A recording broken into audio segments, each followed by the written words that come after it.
আসসালামু আলাইকুম, সবাই কেমন আছেন? আমি সোনিয়া আফরিন চলে এসেছি নতুন একটি ভিডিও নিয়ে। আজকে কোনো ধরনের স্ট্যান্ড ছাড়াই আপনাদের সাথে ভিডিও শেয়ার করছি। আজকে আমি ভিডিওতে নিয়ে এসেছি বার্থডে কেক বানানোর প্রসেসিংটা। প্রথমে আমি এখানে 3 কাপের মতো চিনি পাউডার দিয়ে দিচ্ছি, যেটা আপনারা নর্মাল চিনি ব্লেন্ড করে নিয়ে নিতে পারেন। দিয়ে দিলাম এখানে 3টা ডিম, আগে থেকে আমি ফেটিয়ে নিয়েছি। এখন ভালোভাবে সেটা ব্লেন্ড করে নিতে হবে। তারপরে আমি এখানে নিয়ে নিয়েছি প্রায় 1.5 কাপের একটু বেশি ময়দা বা আটা। এখন আমি অ্যাভারেজ করে বেকিং সোডা এবং বেকিং পাউডার প্রায় 1 টেবিল চামচের মতো দিয়ে দিব। তবে বেকিং পাউডারের পরিমাণটা একটু বেশি দিতে হবে, আধা চা চামচের মতো বেকিং সোডাটা নিতে হবে। এটাকেও একটু হালকা করে চেলে নিয়ে নিতে হবে। তারপরে দিয়ে দিতে হবে এখানে কোকো পাউডার। আপনারা যদি চকলেট কেক বানাতে চান অবশ্যই কোকো পাউডার অ্যাড করতে হবে। এখানে আমি 1 কাপের মতো কোকো পাউডার অ্যাড করেছি। ভালোভাবে মিক্স করে নিয়ে ওই যে ডিম এবং চিনিটা আমি ব্লেন্ড করে নিয়েছি। এখন এটার মধ্যে কোকো পাউডার মিক্স করা ময়দাটাকে ব্লেন্ড করে নিতে হবে বা বিটার দিয়ে বিট করে নিতে হবে। আমি বিট করে নিয়েছিলাম, এখন সেটাকে একটা ছাঁচে ঢেলে নিচ্ছি। দেখেন এটা কিভাবে আমি মিহিন করে নিয়েছি সেটা দেখে নিন। এখন আস্তে আস্তে আমি এটাকে ঢেলে নিব। যে ছাঁচে বা যে প্যানে ঢালবেন, ঢালার আগে ছাঁচ বা প্যানটাতে একটু ঘি অ্যাড করে দিবেন। সেটাকে ব্রাশ দিয়ে ব্রাশ করে নেবেন, উপর দিয়ে একটু ময়দা লাগিয়ে দিবেন। ভালোভাবে আমি এটা ঢেলে নিয়েছি। এটাকে প্রায় 30 মিনিট আমি চুলাতে বেক করে নিয়েছি। এখন দেখেন কতটা ফ্লাবি হয়েছে।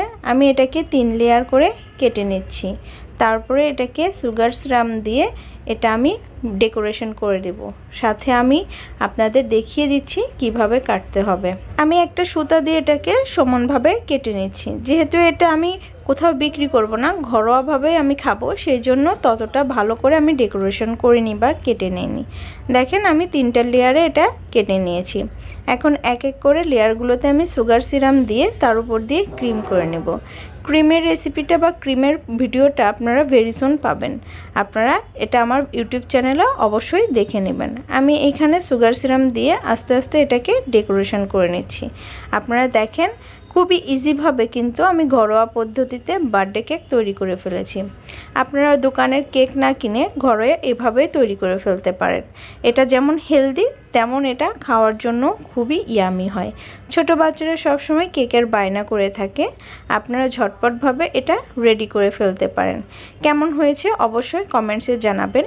আর আমার ভিডিওগুলো সবার আগে পেতে চাইলে অবশ্যই আমার চ্যানেলটা সাবস্ক্রাইব করে বেল বাটনটা ক্লিক করে রাখতে হবে। নতুন নতুন সব ভিডিও সবার আগে আপনাদের কাছে পৌঁছে যাবে। আমি ভিডিওটা বেশি কাটছাট করিনি, আপনাদের সাথে শেয়ার করেছি একটা কেক বানাতে কতটা পরিশ্রম লাগে। তাছাড়াও এই ধরনের পরিশ্রম হলেও কিন্তু ঘরের সবাই হেলদি কিছু খাবে, এটাতে অনেক বেশি শান্তি লাগে। আমি এক এক করে 3টা লেয়ারের উপরই সুগার সিরাপ দিয়ে তার উপর ক্রিম দিয়ে দিয়েছি। এটা লাস্ট, এটাকে আমি সুগার সিরাপ দিয়ে ভিজিয়ে নিচ্ছি যেন কেকটা ভালোভাবে বসে।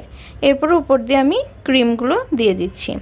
ক্রিমটা কিন্তু আপনারা খুব ইজি প্রসেসিংয়ে বানিয়ে ফেলতে পারবেন, সেটা ভিডিও দেখলে আপনারা বুঝতে পারবেন। দেখেন এই তো আমি ডেকোরেশন করে ফেলেছি। কেমন হয়েছে কমেন্টসে জানাবেন। আর আজকের মতো আমি বিদায় নিচ্ছি। আমার জন্য সবাই দোয়া করবেন। সবাই ভালো থাকবেন, সুস্থ থাকবেন। দেখা হবে নতুন কোনো ভিডিওতে।